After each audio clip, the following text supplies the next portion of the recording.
শুভ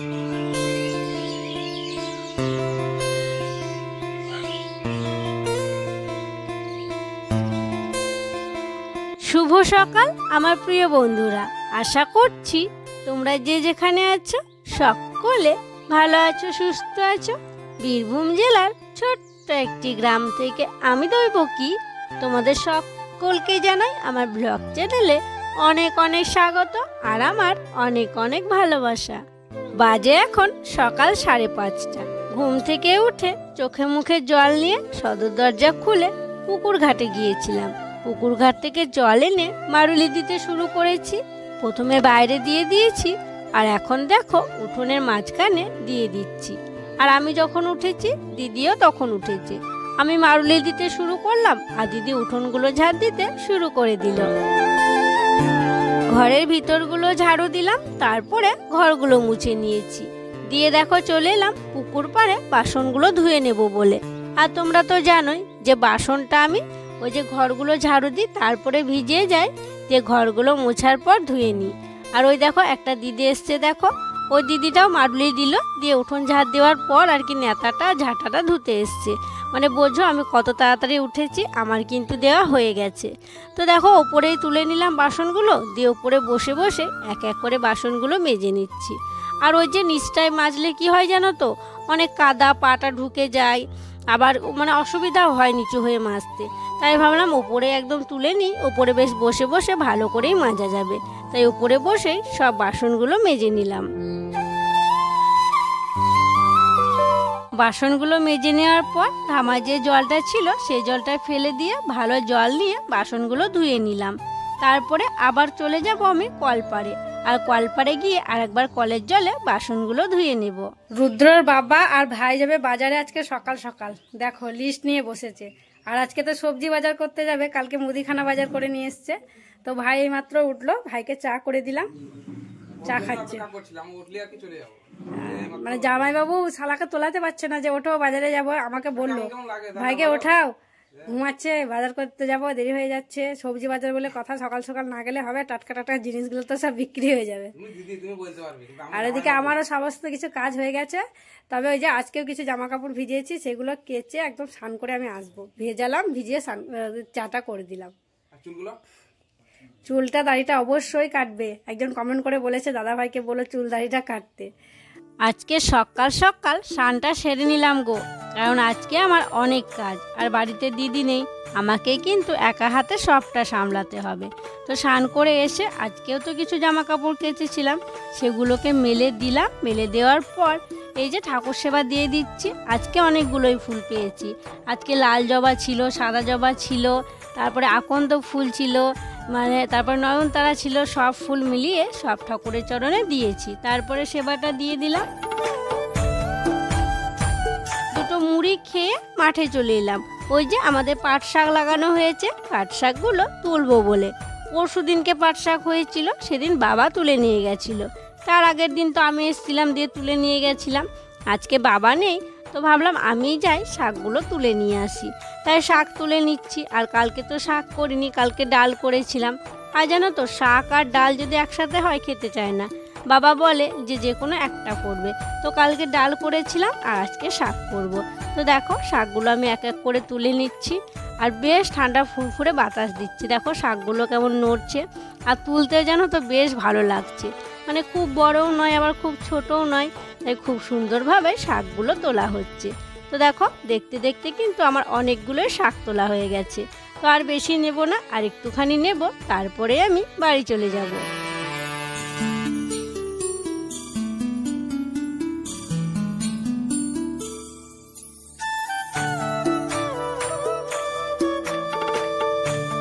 শাক তুলে নিয়ে এসে আমি রান্না বসিয়ে দিয়েছি। একদিকে শাকের জল বসিয়েছি, আর ওই যে দেখো মাছ বিক্রি করতে এসেছিলো, মাছ নিলাম, দিয়ে যে হলুদ লবণ মাখিয়ে রাখলাম মাছগুলো।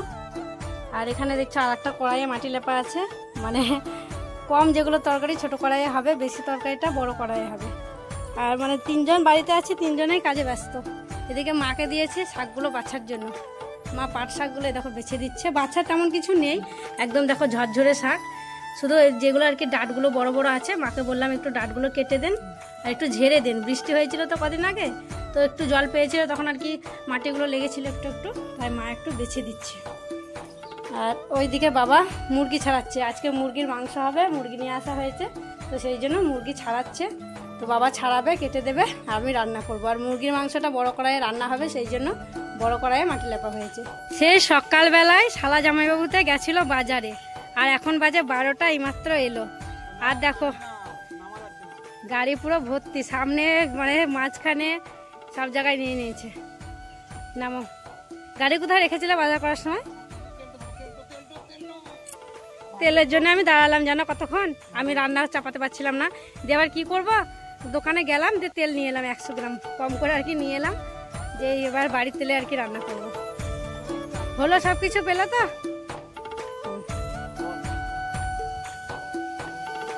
চলো এক এক করে ঘরে নিয়ে চলো সব। ভাই কিছু খেয়েছিস? তাই তো আমি বলছিলাম মাকে যে সকালবেলা চা মুড়িও খাইনি, আর মুড়ি খেয়ে গেল না, খিদে পাবে। মা বারবার বলছে দীপে খিদে পাবে গো, খিদে পাবে গো। আলু নাকি ওটা?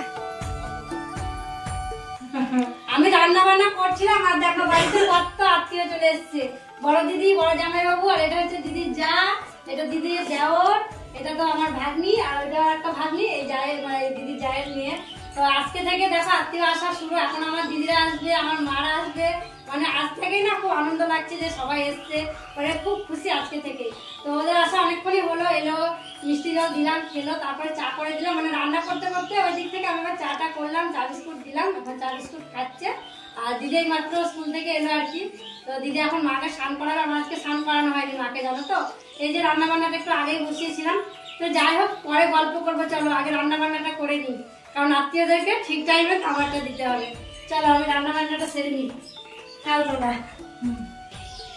আজকে খুব তাড়াহুড়োর মধ্যে দিয়ে রান্না বান্নাগুলো করছি, মানে বুঝতেই পারছো বাড়িতে আত্মীয় স্বজন এসছে, আর বাড়িতে একদম হই হই ব্যাপার, রই রই কাণ্ড চলছে। তো সবটা তোমাদের সাথে আজকে শেয়ার করতে পারলাম না। তো কিছু কিছু রান্না হয়ে গেছে, মানে অনেকটাই হয়ে গেছে, শুধু চিকেনটা রান্না করতে বাকি আছে। তাও তো দিদি এসে আমার অনেক হেল্প করলো। দিদি আসার পর কাপড় চোপড় ছেড়ে আদা রসুনগুলো সব ছাড়িয়ে দিল। এখানে দেখো চিকেনগুলো ধুয়ে হলুদ লবণ মাখিয়ে রাখা আছে। দিদি যে মশলা পেস্ট করে নিয়ে এলো। আর কি হয়েছে জানো, সেই দিন তো আমরা মিক্সির বাটি নিয়ে এসেছিলাম, তোমরা দেখেছিলে। ওই বাটিটা এনে দেখছি মানে ঠিকঠাক মাপের হচ্ছে না, মানে ঢুকছেই না। যে আবার রুদ্র বাবা আজকে নিয়ে গেছিল, দিয়ে আজকে আবার ঠিক করে ঠিক মাপের একটা বাটি নিয়ে এসছে। তো দিয়ে দিদির এখন মশলাটা বেটে নিয়ে এলো। এদিকে আমার টকটা হয়ে গেছে, এখন চিকেনটা রান্না করার বাকি আছে। তো চিকেনটা রান্না করে নেব, তারপরে তখন খাওয়া দাওয়া করা। তো চলো এখন চিকেনটা রান্না করে নিই।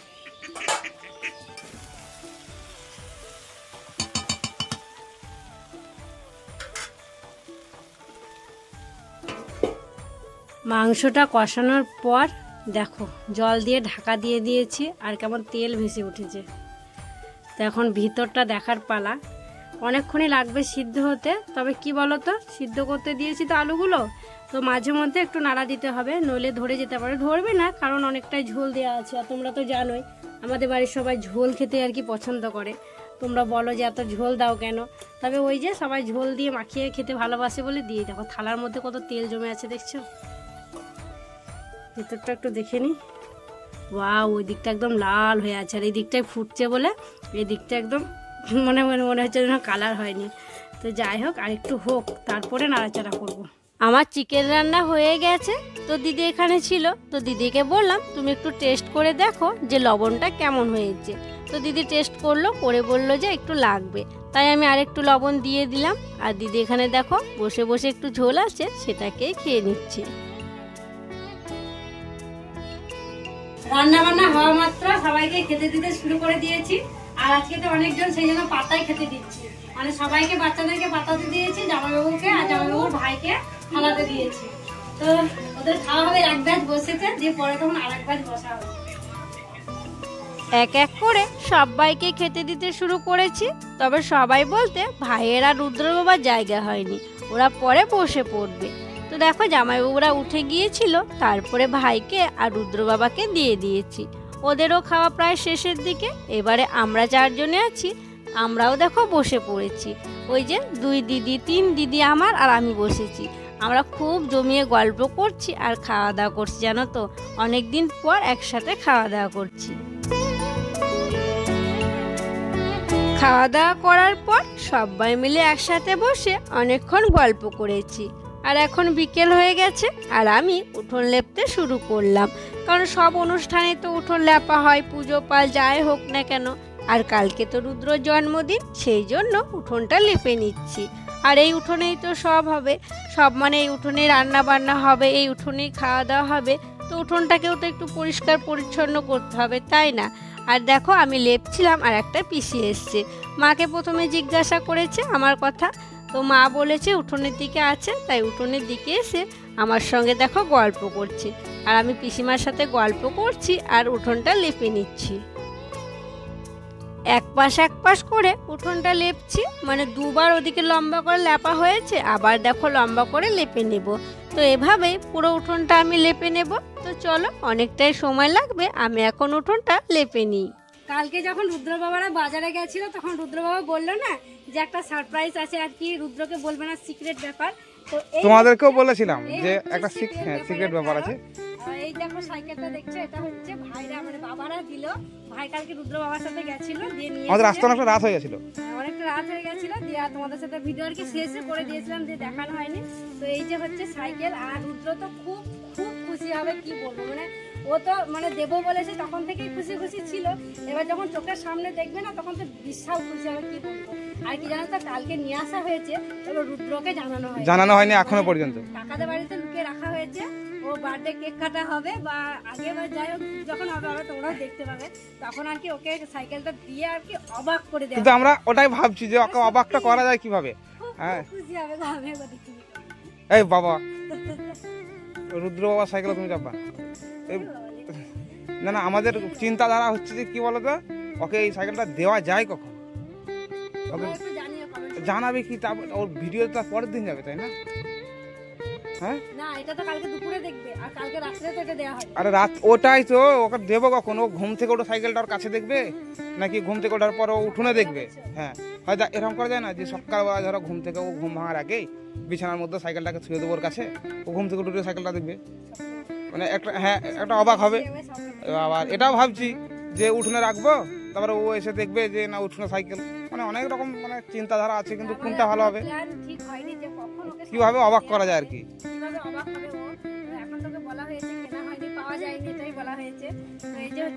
পাওয়া যায়নি বলেছি, কালকে কি কান্না, মানে এটা দিলে আমার বাপের বাড়ির তরফ থেকে জন্মদিনের গিফট, কেমন হয়েছে তোমরা জানিও। আর একটু ছোট দেখে নিলাম, ভাগ্নি যেটা দেখো তোমরা রুদ্র গড়িয়ে বেড়ায় আর কি, সেটা অনেকটা চালাতে পারে না, ওটা গড়িয়ে গড়িয়ে নিয়ে বেড়ায় ওটাকে। তো এটা ঠিক আছে, এর থেকে ছোট ছিল, আর এর থেকে যদি ছোট না এখন পারবে, দিয়ে 1 বছর পর আর কিন্তু পারবে না, পাঠ হয়ে যাবে। তো সেই জন্য এই মাপটাই নেওয়া হয়েছে। তো কেমন হয়েছে তোমরা জানিও। হ্যাঁ, রুদ্রের একটা স্বপ্ন পূরণ হলো, লাই ওটা মানে খুব ইচ্ছা ছিল একটা সাইকেল নেবো। সে কবে থেকে ও বলে যদি সাইকেল আছে আমি সাইকেল নেব, সত্যি ওর একটা স্বপ্ন ইচ্ছে পূরণ হলো। তো যাই হোক, চলো কাকাদের বাড়িতে আবার লুকিয়ে রাখি, কালকে ওকে দেবো। আমার এখনো কাজ আছে, আজকে অবস্থা হয়েছে চুল টুল কিচ্ছু বিকেলবেলায় আচড়ানো হয়নি, মানে কাজে এত ব্যস্ত কি বলবো। চলো সাইকেলটা দেখিয়ে দিই ভালো করে একবার। এই দেখো সাইকেল, কালারটা নীল কালারের নিয়েছি, গোলাপি কালারের নিলাম না। গোলাপি আর নীল ছিল, তো রুদ্র বাবাকে বললাম গোলাপিটা আর কি লেডিস আর কি, তো নীলটাই নিতে বলেছি।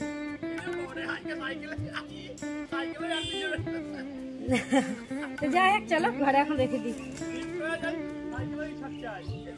ভারী কত গো। সন্ধেবাতি দেয়া হলো, তারপরে দেখো সবাই মিলে একদম গোল করে বসে পড়েছি, আর বড় একটা গামলাতে মুড়ি মেখে নিয়েছি। সবাই এখন গল্প করছি, মজা করছি, আর একসাথে মুড়ি খাচ্ছি। আর অনেক কিছুই দিয়েছি ওতে, চানাচুর দিয়েছি, সর্ষের তেল দিয়েছি, কাঁচা লঙ্কা, পেঁয়াজ, গাজর, আদা কুচি, মূলো কুচি, মটরশুঁটি, মানে সব কিছু দিয়ে মেখে একসাথে মুড়ি খাচ্ছি। মুড়ি খেলাম, তারপরে বাচ্চাগুলোকে সঙ্গে নিয়ে নিয়েছি। এখন যাব রুদ্রর জন্মদিনের জন্য সবাইকে নেমন্তন্ন করতে। তোমাদেরকে তো আগেই বলেছিলাম যে পাড়ার বাচ্চাদেরকে বলবো, তো এখন বাড়ি বাড়ি যাব, দিয়ে সবাইকে বলে আসবো। কালকে সন্ধেবেলা সবাই এখানে খাওয়া দাওয়া করবে, রুদ্র কেক কাটবে, দেখবে, থাকবে, আনন্দ করবে। তো তাই নেমন্তন্ন করতে যাব। তো চলো, অনেকক্ষণই সময় লাগবে, কারণ সব বাড়িতেই বাচ্চা আছে, সব বাড়িতেই ঢুকতে হবে। তো তাহলে বন্ধুরা, আজকের মতো এখানেই বিদায় নিচ্ছি গো। তোমরা সকলে ভালো থেকো, সুস্থ থেকো। আর যারা নতুন বন্ধু হয়ে আমার এই ভিডিওটি দেখছে, তাদেরকে আমার পাশে থাকার জন্য অনুরোধ করছি। আর যারা পুরনো বন্ধু হয়ে আমার পাশে আছো তাদেরকে আমার অসংখ্য অসংখ্য ধন্যবাদ আর অনেক অনেক ভালোবাসা। দেখা হবে আবার পরবর্তী ব্লগে। চলো চলো।